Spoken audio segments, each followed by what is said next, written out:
নমস্কার। শীতকাল মানেই হরেক রঙের আর টাটকা সবজির সম্ভার। আর শীতের দুপুরে গরম গরম চচ্চড়ি খাওয়ার জুড়ি নেই। ভাবুন তো, এক বাটি চচ্চড়ি, তাতে শীতের সেরা সবজিগুলো আর সামান্য কাচকি মাছের ছোঁয়া, মনটা নিমেষেই ভালো হয়ে যায়, তাই না? এটা শুধু খাবার নয়, এটা একটা অনুভূতি। শীতের সবজির সাথে কাচকি মাছের মেলবন্ধন শুধু স্বাদেরই ব্যাপার নয়, স্বাস্থ্যের জন্যও খুব ভালো।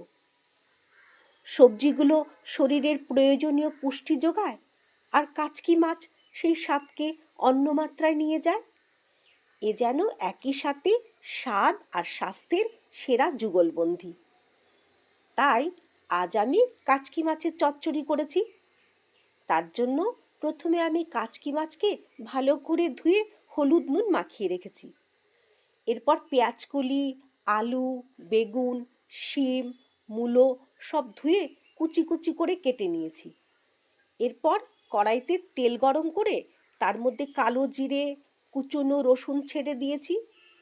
সেটা থেকে ভালো গন্ধ বেরোলে তার মধ্যে কেটে রাখা সবজিগুলো ছেড়ে দিয়ে হলুদ দিয়ে ঢাকা দিয়েছি।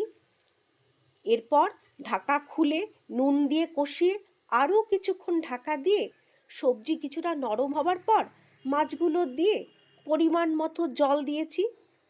মাছ হয়ে যাবার পর সর্ষে বাটা আর ধনেপাতা দিয়ে তৈরি করে নিয়েছি কাচকি মাছের চচ্চড়ি।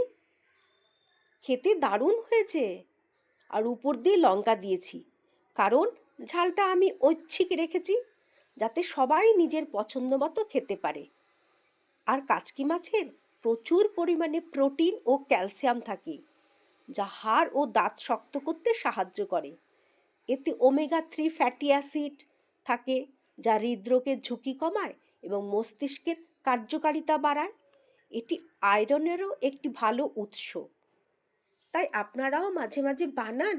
আর ভিডিওটি ভালো লাগলে প্লিজ লাইক, শেয়ার এবং সাবস্ক্রাইব করতে ভুলবেন না। ধন্যবাদ।